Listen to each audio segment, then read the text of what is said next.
Hello friends, welcome to YouTube channel education Niketan. जैसा कि हमने पिछले वीडियो में आपसे वादा किया था कि जो ऑडिटर की मुख्य परीक्षा आयोजित की गई है और AAO की, उसके क्वेश्चंस के मॉडल आंसर हम आपके साथ डिस्कस करेंगे। उसी कड़ी में हम आज सेक्शन 2 के क्वेश्चन नंबर 5 के मॉडल आंसर लेकर उपस्थित हैं। तो सबसे पहले क्वेश्चंस के की पॉइंट्स देख लेते हैं। इसके बाद एक मॉडल आंसर में किन किन बिंदुओं का समावेश होना चाहिए उसको विस्तार से देखेंगे। प्रश्न पूछा गया है, रिवर्स माइग्रेशन की स्थिति ने बिहार के सम्मुख अनेक आर्थिक चुनौतियां प्रस्तुत की हैं। कोविड-19 तालाबंदी से उत्पन्न रिवर्स माइग्रेशन के संदर्भ में समझाइए।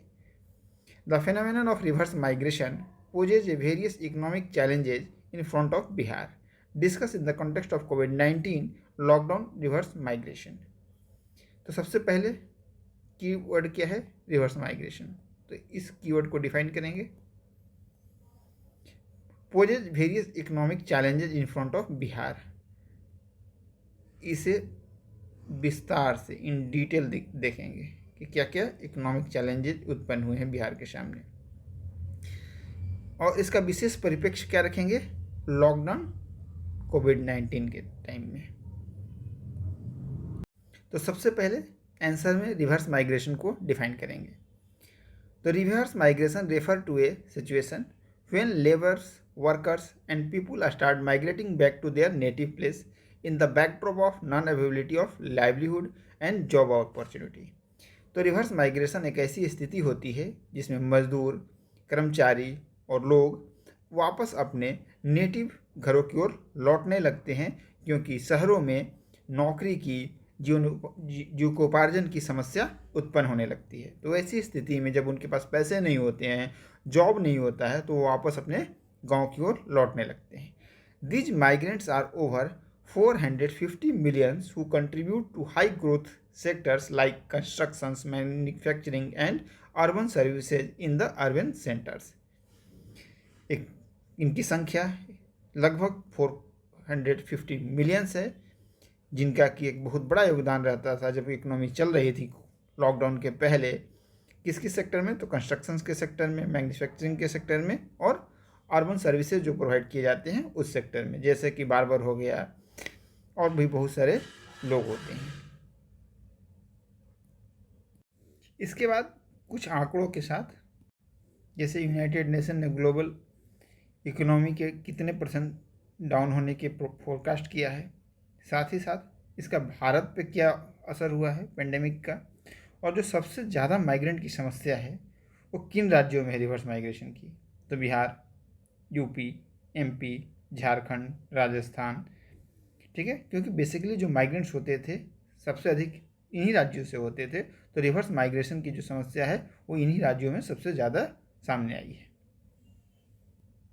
अब जो क्वेश्चन का अगला पॉइंट है कि बिहार की इकोनॉमी के संबंध में क्या क्या चैलेंजेस खड़े हुए हैं। तो the returning of migrant labours due to कोविड-19 has become a major challenge for our state's economy, social fabric and general law and order situation.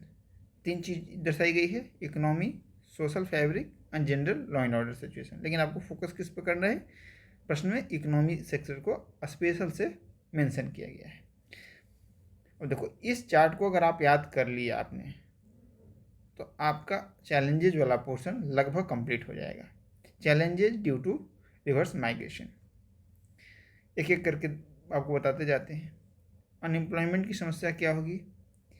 बढ़ेगी, क्योंकि बिहार में अनएम्प्लॉयमेंट की समस्या CMI की रिपोर्ट के अनुसार पहले से ही ज़्यादा है, जबकि रिवर्स माइग्रेशन हुआ उसके कारण ये समस्या और बढ़ गई। इसके बाद इन्फ्लेशन क्या होगा? ये भी बढ़ेगा। प्रेशर ऑफ रूरल इकोनॉमी ये काफ़ी बढ़ जाएगा, क्योंकि जितने भी अर्बन लोग हैं वो माइग्रेट करके वापस नेटिव विलेज में आएंगे, तो जो रूरल अर्थव्यवस्था है उस पर बहुत ज़्यादा अचानक प्रेशर आएगा। अगर सोशल की बात करें तो डोमेस्टिक वायलेंस की स्थिति बढ़ेगी, क्योंकि लोगों के पास जॉब नहीं होगा, वो घर पर रहेंगे, उनकी आर्थिक क्षमता घट जाएगी, परचेजिंग पावर घट जाएगा, जिसके कारण क्या होगी? डोमेस्टिक वायलेंस की चीज़ें बढ़ेंगी।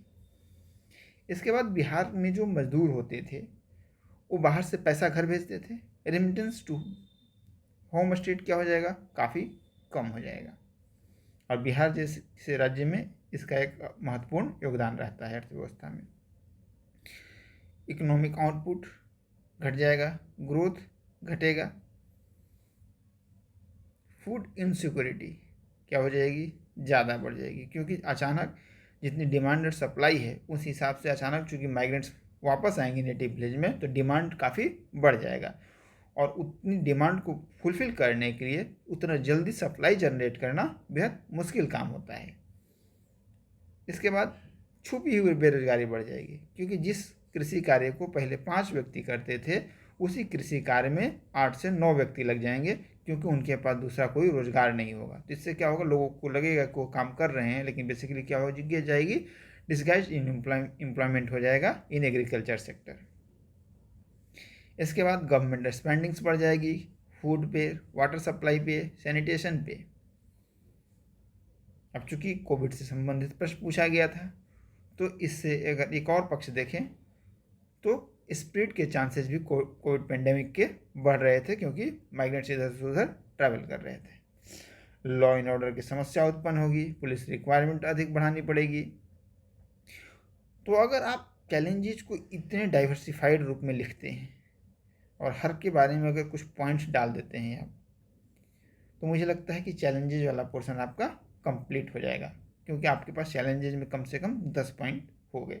आप चाहें तो चैलेंजेस को डायग्राम फॉर्म में ना बताकर, माइंड मैप के थ्रू ना बताकर, इकोनॉमी पे इम्पैक्ट, सोसाइटी पे इम्पैक्ट, लॉ एंड ऑर्डर पे इम्पैक्ट, 3 सेक्शन करके अलग अलग बता सकते हैं। इसके बाद इस समस्या अगर कोई आपसे पूछा गया है तो उसके समाधान भी आपको बताना आवश्यक हो जाता है, क्योंकि प्रश्न पूछा गया है 38 अंक का। In order to tackle the challenges posed by the reverse migration, government of India come with initiative like. तो जो गवर्नमेंट ऑफ इंडिया ने इनिशिएटिव बताए हैं उसको आप बताएंगे ब्रीफ में, इसके बाद बिहार गवर्नमेंट के इनिशिएटिव को आप अलग से बताएंगे क्लासिफाइड रूप में। तो नेशनल माइग्रेंट इंफॉर्मेशन सिस्टम बनाया गया है, इसके बारे में थोड़ा सा ब्रीफ में बता देंगे आप। Implementation of one nation one ration card, Svanidhi scheme, affordable renting housing, internet subvention, Center has permitted states to use HDRF fund.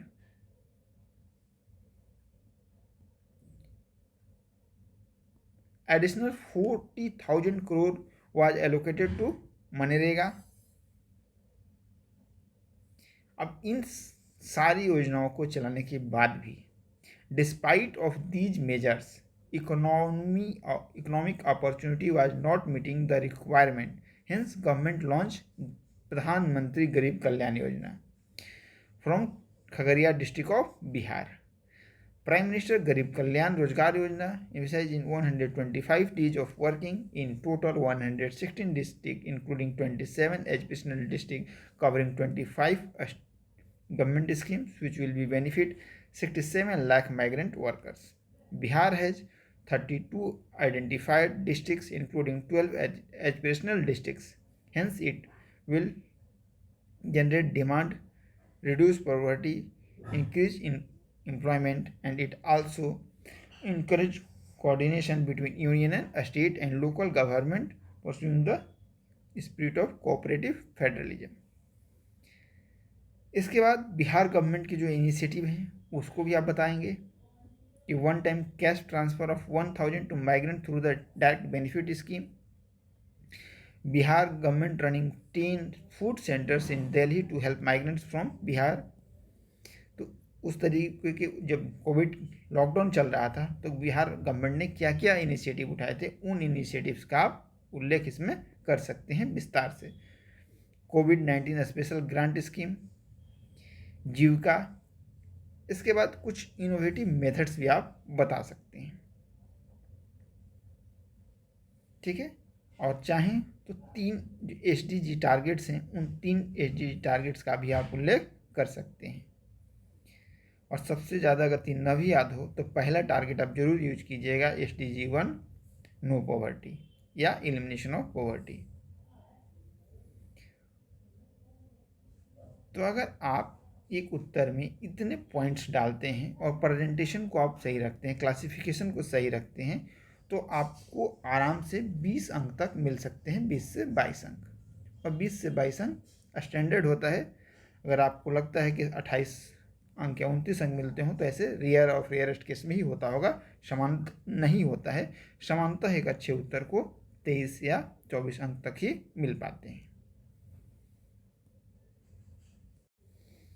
तो अगर ये प्रयास आपको अच्छा लगे तो इस वीडियो को अधिक से अधिक लाइक करें, शेयर करें।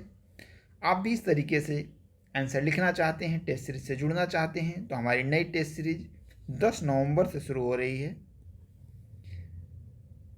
जिसमें हम 80 DI के क्वेश्चन और 80 GS के क्वेश्चन का अभ्यास कराएंगे 40 डेज में, क्योंकि लगभग 50 दिन अब बचे हैं आपके पास। साथ ही साथ 2 फुल लेंथ टेस्ट होगा, GS पेपर 1 और पेपर 2 का, जिसके कि मॉडल आंसर आपको नहीं दिए जाएंगे, केवल एवल्यूशन होगा, और जो डेली आंसर होगा उसके मॉडल आंसर भी दिए जाएंगे। साथ ही इंग्लिश और हिंदी दोनों ही मीडियम में जो बेस्ट आंसर्स होते हैं किसी भी ग्रुप के, उसको हम दूसरे ग्रुप में भी साझा करते हैं, ताकि जो बेस्ट आंसर्स हो वो सारे स्टूडेंट्स के साथ पहुंच सके। लगभग 300 स्टूडेंट, जिसमें 100 इंग्लिश मीडियम के और अप्रॉक्स 200 हिंदी माध्यम के स्टूडेंट ऑलरेडी इनरोल हो चुके हैं इस प्रोग्राम से। तो आप भी नए बैच में जुड़ना चाहते हैं तो बैच 13 की शुरुआत हो रही है 10 नवंबर से। बैच 12 की शुरुआत हुई थी 1 नवंबर से, जो पुराने व्यूअर हैं उन्हें पता होगा। एक नंबर मैं आपको बता देता हूँ, मॉडल आंसर और सैम्पल एवल्यूटेड कॉपी आपको चाहिए तो 9582287624 पर आप एक मैसेज पिंग कर सकते हैं। धन्यवाद।